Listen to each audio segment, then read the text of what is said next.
Queridos irmãos e queridas irmãs, que o amor do Mestre Jesus esteja sempre entre nós.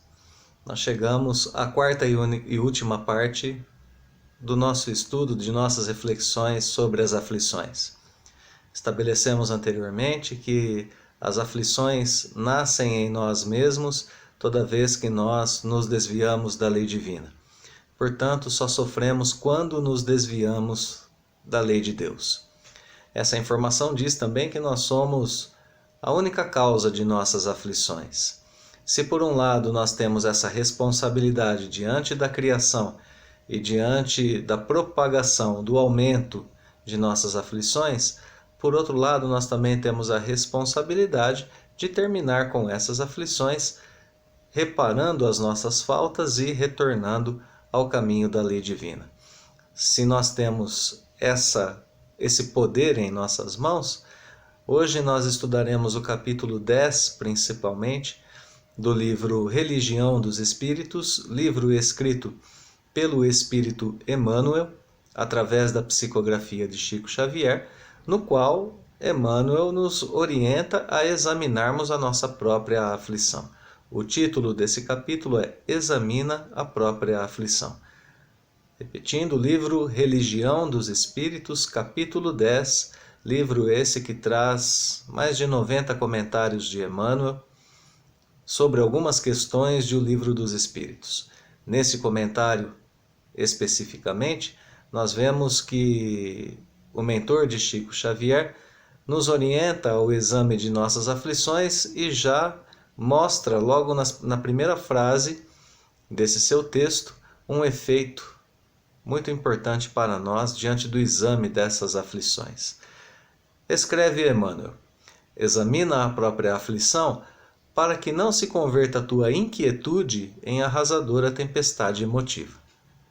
Então nós devemos examinar a nossa aflição, que sempre no começo é apenas uma inquietude, um pequeno remorso, um ciúme, uma inveja que nós sentimos, por exemplo, e que está ali nos transformando em pessoas inquietas, está ali causando certos incômodos em nosso mundo interno, e então, através do exame e do combate, principalmente, desta aflição, nós teremos aí o ganho de não permitirmos que ela cresça e que se transforme nisso que Emmanuel chama de arrasadora tempestade emotiva. Às vezes nós temos uma pequena aflição que vai se somando a certas circunstâncias do nosso dia a dia, vai crescendo e daqui a pouco nós estamos vivenciando essa tempestade emotiva, vários tipos de sentimento e pensamentos que se confundem, e ao ponto de que se alguém perguntar para nós por que você está desse jeito, nós não sabemos responder. Sabemos que estamos aflitos, sabemos que algo nos incomoda, mas não sabemos exatamente o que. Às vezes esses processos desencadeiam depressão, desencadeiam momentos de cólera, desencadeiam mesmo obsessões. Então, o exame da aflição, num primeiro momento, nos traz aqui essa condição de podermos refreá-la para que ela não cresça e não se transforme nessas sensações, nesse misto de sensações que muitas vezes agravam o quadro daquele que já tem uma aflição. Examinando também nossa aflição, nós poderemos encontrar o início da aflição e poderemos curá-la, já que Emmanuel escreve logo na sequência que todas as aflições se caracterizam por tipos e nomes especiais. Ora, se conhecermos esses tipos e esses nomes especiais, nós poderemos então identificar o de que se trata aquele momento aflitivo que estamos vivendo e, identificando de que se trata, proporcionar a nós mesmos o tratamento correto para que nós possamos, então, reestruturar a nossa forma, o nosso modo de ver a aflição, de fato como sendo um alerta divino, e para que possamos encontrar o caminho da nossa educação e o caminho da nossa readequação às leis divinas. Vamos citar aqui algumas dessas aflições analisadas por Emmanuel, que certamente servem como exemplos para nós. Ele listará nessa lição, nessa instrução do livro Religião dos Espíritos, 19 tipos de aflições e 19 desses nomes que nós devemos examinar. Claro que existem outros. E nós hoje não analisaremos todas essas 19 aflições, mas passaremos por algumas delas, apenas dando exemplo de como devemos fazer esse exame e do que devemos encontrar quando fazemos esse exame em nós mesmos. Então, a primeira aflição que nós queremos examinar, que está nessa lição de Emmanuel, é a seguinte. Escreve Emmanuel: a aflição do crime chama-se remorso. Então vejam que aqui está caracterizada, está nomeada a aflição. A aflição do crime chama-se remorso. A aflição a qual ele se refere aqui é o remorso. Sentir remorso é uma aflição para todos nós. Quando estamos nesse processo do remorso, nós temos essa inquietude a qual ele se referia, essa inquietude interior que nos remete a algo que está errado.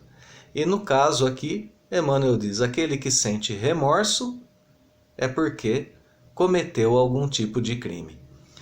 E diante desses processos todos que nós temos da lei divina, sempre agindo em nossas vidas, nós sabemos que às vezes erramos por mau uso do nosso livre-arbítrio, sabemos o que é certo e o que é errado, mas fazemos aquilo que é errado. E em outras vezes nós erramos simplesmente por inexperiência. Não conhecemos a melhor atitude a ser tomada diante de certas circunstâncias que a vida nos apresenta. Então agimos de forma equivocada e aí ficamos em débito com a providência divina, em débito com as leis divinas. Ora, em qualquer um desses dois casos, nós devemos nos lembrar que Deus sempre perdoa as nossas faltas e dá novas oportunidades. Assim, lembramos a passagem que está no livro O Céu e o Inferno, uma das 5 obras básicas de Kardec, no item Código Penal da Vida Futura. Ali nós aprendemos que arrependimento, expiação e reparação são as 3 fases que a lei divina prepara para que nós possamos nos reeducar, nos educar e voltar a estar, todos nós, em determinado momento, em acordo novamente com a lei divina. Bom, errar é permitido. Agora, o caminho do retorno, precisamos lembrar sempre, passa por esse momento do arrependimento.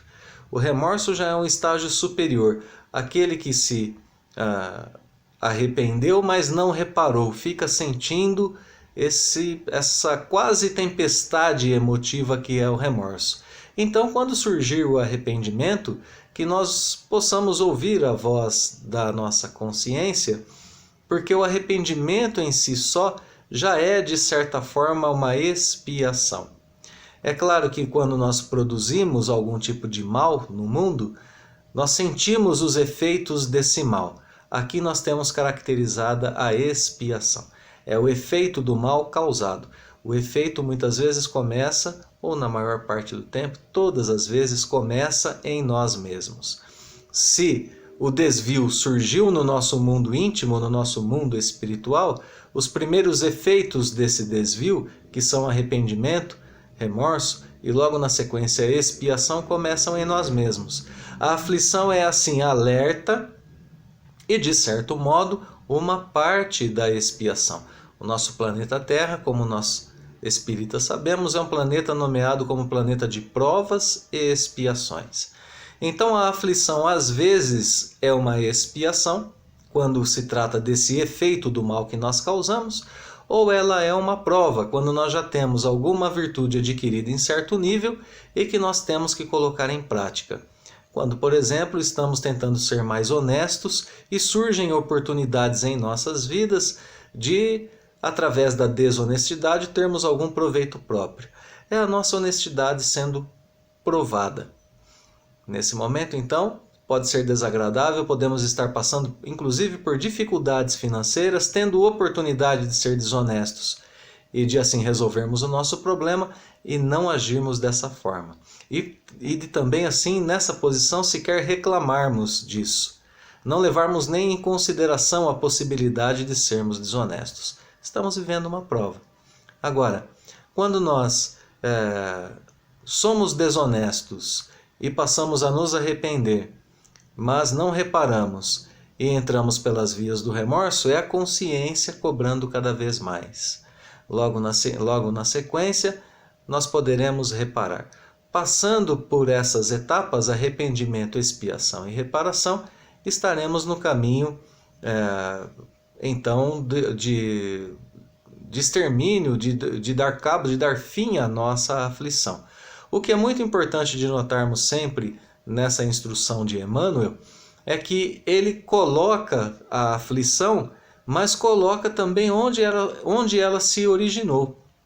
Aqui no caso, a aflição do remorso se origina no crime. E aí nós poderemos analisar o que nos levou a cometer o crime. No exemplo que citamos, por exemplo, a desonestidade. É isso que devemos combater em nós. E aí nós temos, então, um segundo ganho diante dessa lição do Emmanuel. Não apenas não deixar a aflição crescer, mas controlá-la, combatê-la e exterminar as suas causas em nós. É isso que nós ganhamos quando fazemos esse exame de nossas aflições. A possibilidade de conquistarmos virtudes e não errarmos novamente. Vamos analisar mais algumas dessas frases de Emmanuel. A aflição da agressividade chama-se cólera. Então, novamente, a aflição aqui é a cólera, esse momento de ira, de raiva, que se expressa de modo violento em nosso mundo interior. Quando estamos coléricos, sabemos que tipo ou quais os tipos de atitudes que nós temos apresentado ao mundo. Às vezes a nossa cólera faz até mesmo com que a gente discuta, com que a gente agrida objetos inanimados, passando assim por situações muito embaraçosas. Então essa aflição da cólera vem da agressividade. O que tem que ser combatido em nós é nossa agressividade. Por que somos agressivos? Nós somos agressivos talvez por causa de algumas imperfeições que tenhamos em nós, ou alguns vícios. Imperfeição, por exemplo, no caso de uma certa insegurança que nós temos diante da vida e de quem nós somos. Agredimos os outros, agredimos as coisas, porque somos inseguros. E essa agressão é uma forma de defesa. Quando nós deixamos isso crescer demais, vivemos a aflição da cólera. Nós temos uma passagem no Evangelho de Mateus, no capítulo 5, versículo 9, muito conhecida de todos os cristãos, que diz: "Bem-aventurados os pacíficos, porque serão chamados filhos de Deus." Aqui, como remédio para essa agressividade, a virtude contrária a ela, a pacificidade, que só se alcança no autoconhecimento, que só se alcança na brandura. Nós temos um capítulo no Evangelho segundo o Espiritismo que traz duas virtudes: bem-aventurados os brandos e pacíficos, brandura e pacificidade, doçura e paz no indivíduo. E aí muita gente pode pensar, muitos de nós podemos talvez pensar, que ser brando e pacífico é ser passivo. E exatamente o contrário disso é o que é ensinado pela doutrina espírita quando nós falamos em brandura e pacificidade como remédios para essas nossas imperfeições e como antídotos para esses nossos momentos de aflição quando estamos coléricos. Assim, a brandura e a pacificidade não é a negação da ação, não é a negação do nosso sentimento, nem da nossa vontade, não é sermos simplesmente passivos, não, muito pelo contrário. Aquele que recebe uma ofensa ou uma agressão do mundo ao seu redor, seja do mundo físico ou do mundo espiritual, e permanece pleno, é um espírito, é uma pessoa que está no controle da situação e no controle de si mesmo. O mesmo Espírito Emmanuel escreve no Livro da Esperança, no capítulo 22, dominemo-nos para dominar as circunstâncias. Toda vez que nós dominamos a nós mesmos, dominamos qualquer circunstância. Assim foi Jesus na sua passagem pela terra. Mesmo naquela passagem na qual de sua vida, que é narrada nos evangelhos, na qual o mestre estava sendo entregue por um de seus apóstolos, estava sendo preso e vivia ali os momentos em que seria então em que o mestre seria traído, preso, julgado, condenado e crucificado.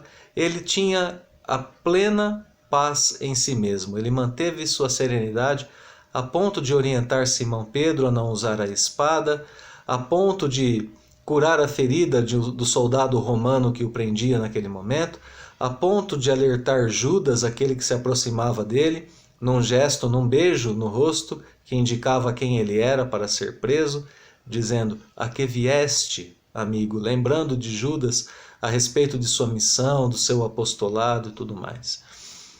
Serenidade no controle da situação não quer dizer que não nos acontecerá nenhum tipo de mal, que não nos acontecerá nenhum tipo de ofensa ou de agressão do mundo, assim como Jesus viveu. Significa apenas que nós não deixaremos que isso se torne maior do que precisa ser. Imaginemos uma pessoa que estivesse colérica na posição de Jesus. Se Jesus estivesse colérico, o quadro poderia se agravar muito mais. Poderia ali ter vivido uma situação de combate entre seus apóstolos e os guardas romanos, sendo que muitas pessoas fossem feridas, sendo que ele, o próprio Cristo, fosse ferido, e sendo que a situação não se desenrolasse da forma como se desenrolou. O mínimo mal possível ali foi causado. Nós conseguimos esse tipo de domínio de nós mesmos lembrando de princípios básicos ensinados pelo Espiritismo. Somos espíritos imortais. Jesus certamente também sabia que ele era um espírito imortal, que é um espírito imortal. Tinha naquele momento a visão de seu objetivo maior, deixar essa mensagem de paz, de fé e de esperança para toda a humanidade, coisa que de fato ele fez durante toda a sua passagem pela Terra, mas significativamente, de modo ainda mais agudo, nessa passagem da sua prisão, da sua entrega e da sua prisão. Então, toda vez que estivermos coléricos, a nossa imperfeição é a agressividade. O que deve ser combatido em nós é a agressividade. Estudando a agressividade, nós encontraremos mais algumas imperfeições em nós que devem ser combatidas. Orienta-nos o Evangelho segundo o Espiritismo que também esse ponto de equilíbrio é encontrado em nós quando nós desenvolvemos em nós a obediência e a resignação. Nos ensina o Evangelho que a obediência é o consentimento da razão, enquanto que a resignação é o consentimento do coração. Quando nós não nos revoltamos contra a nossa aflição, mas examinamos, quando nós obedecemos à lei de Deus, nós estamos no caminho correto para o extermínio em nós de tudo aquilo que nos leva a estarmos aflitos. Muito bem. A aflição do ciúme chama-se desespero. Aquele que está, em certos momentos, desesperado, pode encontrar em si o ciúme como ali vício, como imperfeição que leva a esse estado de espírito. A aflição da inveja chama-se despeito. Aquele que se encontra nesse estado de despeito tem em si a inveja. Unimos essas duas frases de Emmanuel para dizer que, se caracterizarmos essa imperfeição que nós chamamos de ciúme, nós identificaremos que essa imperfeição justamente diz respeito a esse nosso desejo de possuir. Quando nós sentimos ciúme, nós, na verdade, temos um desejo de posse muito grande. Não queremos que outras pessoas façam uso ou convivam com objetos ou pessoas que nos são caros demais. Então nós não gostamos que toquem em nossos objetos pessoais, não gostamos que convivam com as pessoas que nós amamos. E através do ciúme nós nos desesperamos quando alguém se aproxima desses objetos ou dessas pessoas. Ciúme, sentimento de posse exagerado em relação àquilo que me pertence. Agora, o despeito, essa aflição causada pela inveja, pode ter origem nesse mesmo sentimento, já que a inveja também é um certo desejo de posse, um desejo de possuir. Só que a inveja se caracteriza por esse desejo exagerado de possuir aquilo que é do outro. A pessoa conquista pessoas, objetos, posições, patamares na sua existência, conhecimentos, atitudes que nós desejamos para nós mesmos, desejamos que fossem nossos, e assim passamos a ser pessoas invejosas, vivendo a aflição do despeito. Então, ciúme, desejo de posse por aquilo que já é meu, que eu não quero compartilhar com ninguém, e inveja, desejo de posse por aquilo que é do outro, que eu gostaria que fosse meu. Se eu estou em desespero ou despeito, eu analiso se tenho ciúme e inveja, e então passo a tratar esse desejo de posse exagerado em mim mesmo. Como eu trataria isso? Bem, se vimos lá atrás para o remorso do crime a reparação, se vimos agora há pouco para os momentos de cólera a brandura e a pacificidade, aqui para o desejo de posse a benevolência. Essa atitude que todos nós temos de poder praticar a benevolência. Atitudes, gestos, sorrisos, doações que saem de nós e alcançam outras pessoas, levando a elas a felicidade. Quando começarmos a perceber que, sendo benevolentes, nós entregamos um pouco de nós às outras pessoas e que isso as faz felizes, nós também passaremos a perceber que, prestando esse serviço ao outro, nós também nos tornamos aos poucos pessoas mais felizes. A benevolência, portanto, em doações tão grandes quanto estejam em nossas mãos, mas também tão pequenas que às vezes são desconsideradas por nós.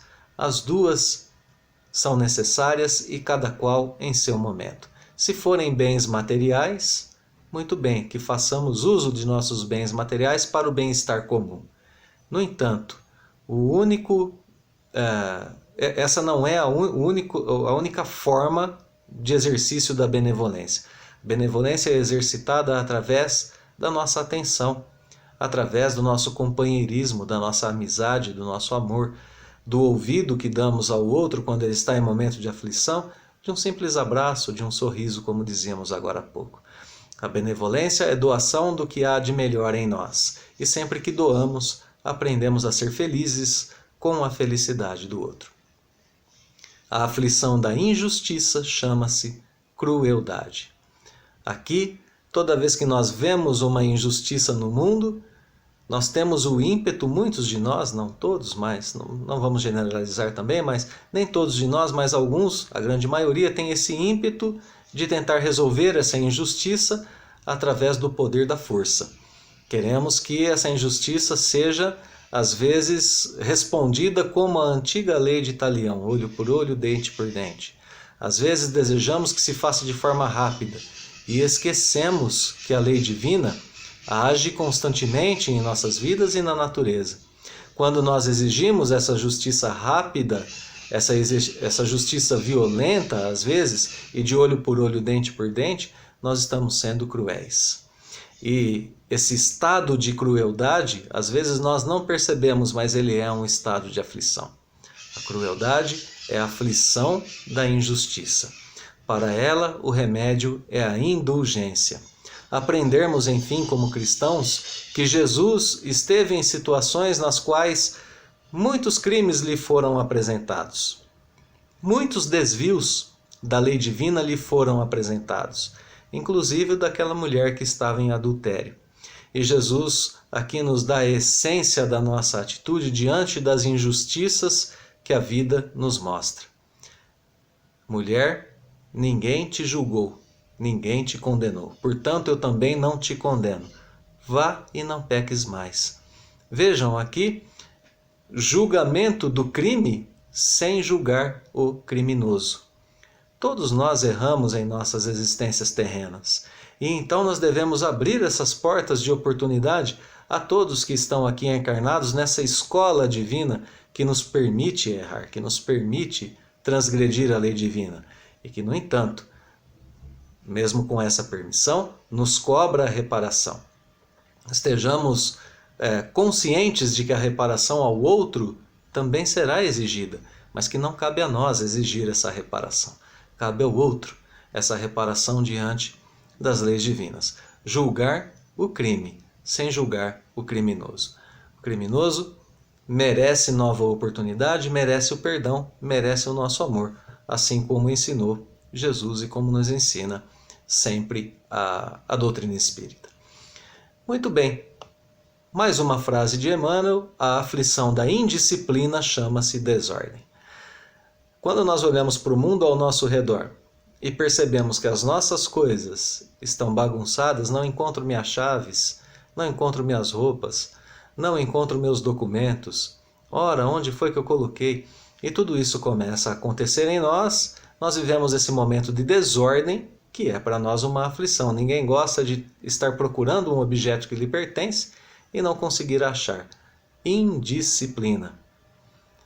A desordem, esse momento de aflição é gerado por conta de nossa indisciplina.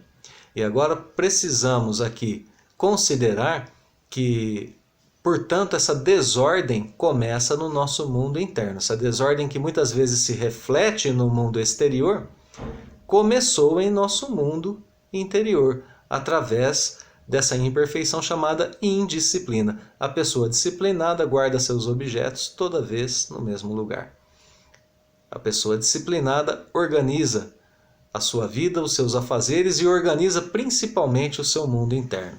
Se essa desordem começou em nosso mundo interno, nós devemos considerar também que essa desordem começa no grau de importância que nós atribuímos àquilo tudo que o mundo nos apresenta.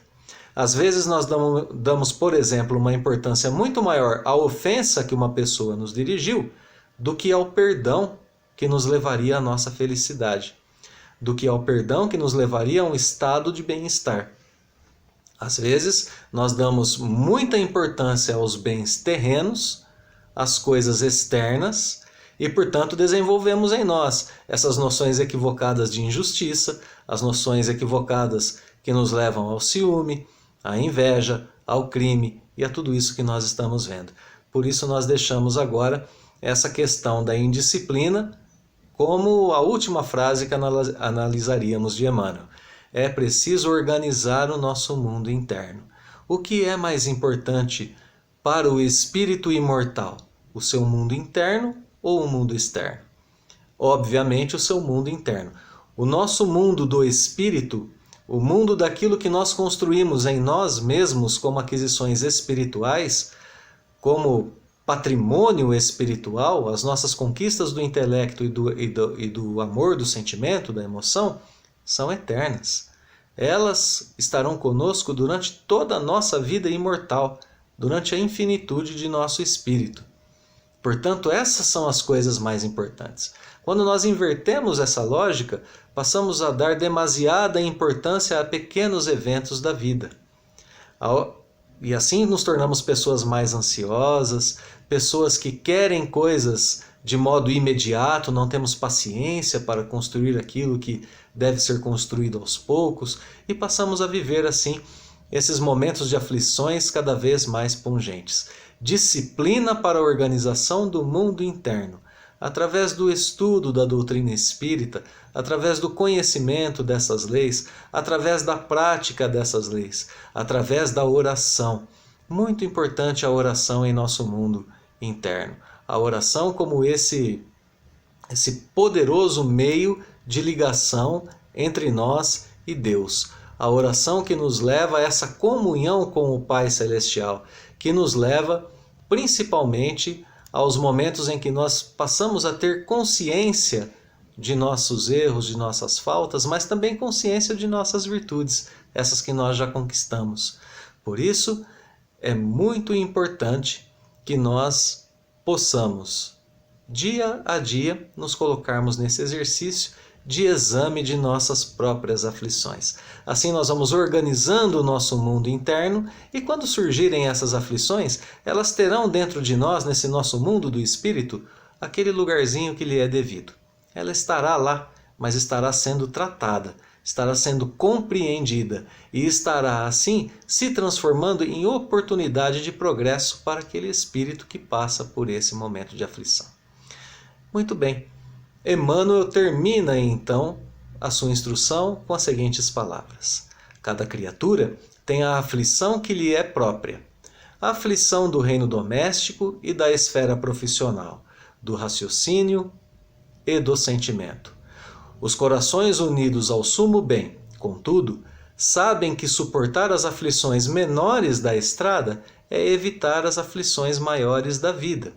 E por isso, apenas eles, anônimos heróis da luta cotidiana, conseguem receber e acumular em si mesmos os talentos de amor e paz reservados por Jesus aos sofredores da terra, quando pronunciou no monte a divina promessa: bem-aventurados os aflitos.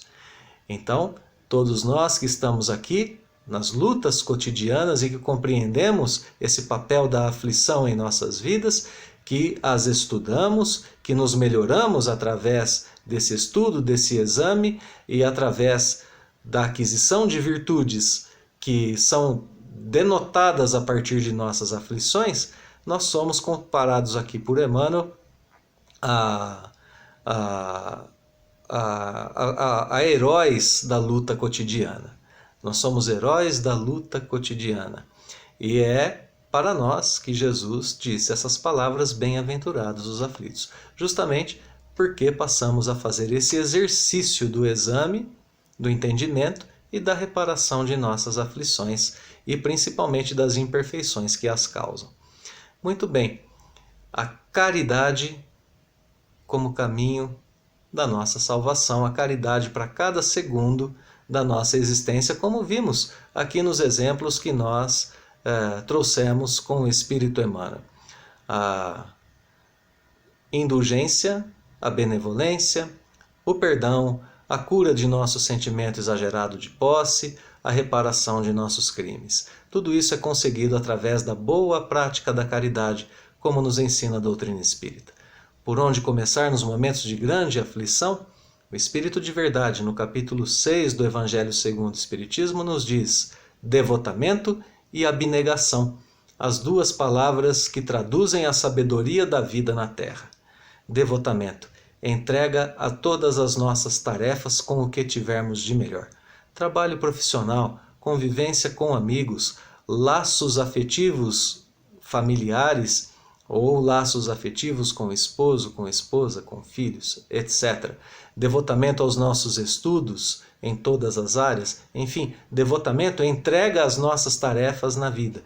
E abnegação, o esquecimento de nós mesmos em favor do outro. Quando a outra pessoa estiver mais aflita que nós, sejamos para ela o bálsamo consolador, embora muitas vezes estejamos nós também vivendo o nosso estado de aflição.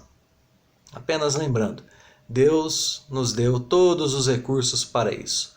A consciência, a inteligência, a natureza exuberante em nosso planeta, nossa família, a capacidade do livre-arbítrio para que nós identifiquemos as boas e más ações que nós temos, as nossas famílias, a doutrina espírita que nos ensina para que servem e como examinar as nossas aflições. A aflição, lembremos, é o último recurso que a voz de Deus utiliza para falar aos corações humanos. Então, quando Deus conversar conosco através das aflições, saibamos ouvir, interpretar a sua voz e saibamos segui-la para retomar o caminho que nos conduz ao Pai.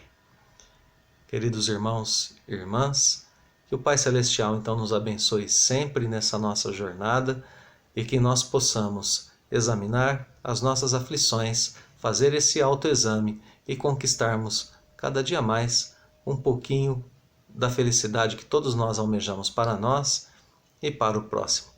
Que Deus nos abençoe hoje e sempre. Um abraço fraterno a todos.